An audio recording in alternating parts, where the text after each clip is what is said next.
আসসালামু আলাইকুম এভরিওয়ান, আশা করি সবাই ভালো আছে। আলহামদুলিল্লাহ আমি অনেক অনেক ভালো আছি।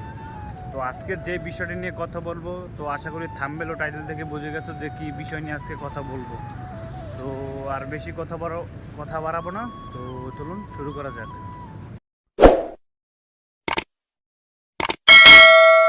তো ফার্স্ট অফ অল যেই কথা রয়েছে যে সিঙ্গাপুর থেকে মালয়েশিয়া যাব। হ্যাঁ, তো সিঙ্গাপুর থেকে যে মালয়েশিয়া যাব, সেটা কখন যাব, কি করব, সব কিছু আজকের ভিডিওতে জানতে পারবেন।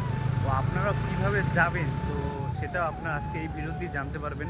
তো ভিডিওটা একদম একটু স্কিপ করবেন না, তাহলে কিছুই বুঝতে পারবেন না। তো কন্টিনিউ ভিডিওটা দেখবেন। তো আর আমার চ্যানেলে যদি নতুন হয়ে থাকেন, তো চ্যানেলটা সাবস্ক্রাইব করবেন ও একটা লাইক দিবেন। তো চলুন শুরু করা যাক। তো প্রথম কথা এই সেটা যে সিঙ্গাপুর থেকে মালয়েশিয়া যাব, সেটা সিঙ্গাপুর আসার আগেই ভাবছি যে সিঙ্গাপুর থেকে অনেক অনেক দেশে ঘুরবো। যদি বাংলাদেশ থেকে অনেক অনেক দেশে ঘুরতে যাই, তাহলে মনে করেন অনেক অনেক টাকা হয়ে মানে আর কি পড়বে।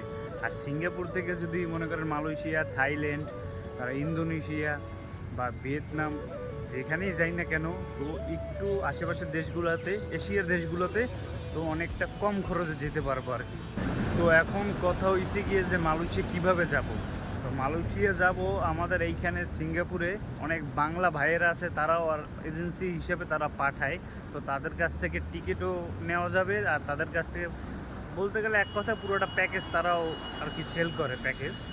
তো হয়তো 3 দেশে, 4 দেশে বা এক দেশে এরকম। তো মালয়েশিয়ার খরচটা আসলে কত টাকা?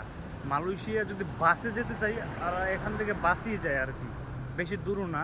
যদি আমাদের বাংলাদেশের যে পদ্মা সেতু যদি আমি 3টা ভাগ করি, তো 3টা ভাগ করলে তো মনে করেন এক ভাগ হয়েছে একটা ব্রিজ। তো এই ব্রিজের ওপার গেলেই মালয়েশিয়া আর কি, সিঙ্গাপুর থেকে। তো এখন প্রাইস কত আর কি, 60 থেকে 70 ডলারের মধ্যে আর কি। তো মালয়েশিয়া, সিঙ্গাপুর থেকে মালয়েশিয়া যাওয়া যাবে আর কি 60 থেকে 70 ডলারের মধ্যে। তো আমার খুবই ইচ্ছা আছে যে আমি মালয়েশিয়া যাব। তো যদি সিঙ্গাপুরে এখন আর কি জানুয়ারিতে চাইনিজ নিউ ইয়ার হবে, যারা সিঙ্গাপুরে ভাইয়েরা আছেন তারা অবশ্যই জানেন যে জানুয়ারির দিক থেকে আর কি চাইনিজ নিউ ইয়ার হবে। তো চাইনিজ নিউ ইয়ারে যদি বন্ধ পাই, তো একদিনের জন্য হলেও যাব।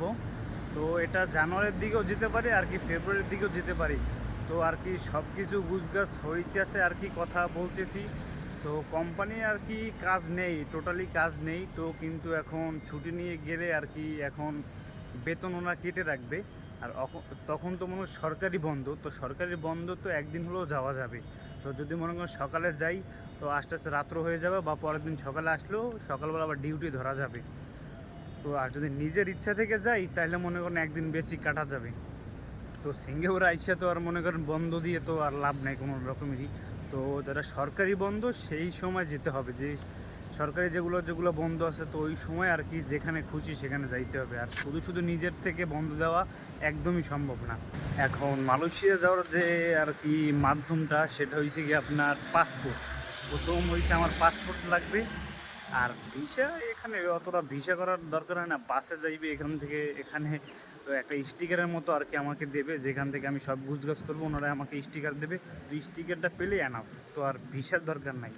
তো সিঙ্গাপুর থেকে অনেক অনেক জায়গায় যাব, চিন্তা ভাবনা আছে। তো আপনারা যদি সবসময় কমেন্টে জানান যে কোথায় যাব, কি করব, তো আস্তে আস্তে আর কি এখনও তেমন অ্যাবিলিটি হয় নাই যে আপনারা কমেন্টে যা যা বলবেন তাই আর কি সেখানেই যাওয়া যাবে। তো সবসময় একটু সাপোর্ট দেবেন, সবসময় একটু পাশে থাকবেন। তো সব কিছু দেখানোর চেষ্টা করব, সব জায়গায় যাওয়ার চেষ্টা করব। তো আল্লাহর রহমতে আস্তে আস্তে যদি আমার লেভেল হাই হয়, তো অবশ্যই আমি যাব।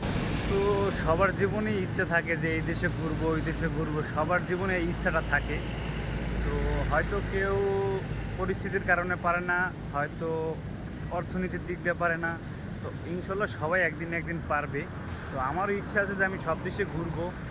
আর আমার সব ইচ্ছে হচ্ছে আপনাদের উপর, আপনারা যদি সবসময় আমাকে সাপোর্ট করেন, তাহলে অবশ্যই অবশ্যই আমি ঘুরতে পারবো, প্রত্যেকটা দেশে ঘুরতে পারবো। তো সবারই একটা ড্রিম থাকে। তো দেখি আর কি, যদি সামনের জানুয়ারিতে আর বেশি সময় 1 মাস আছে, তো 1 মাসের মধ্যে আর কি একটা ছুটি পাবো।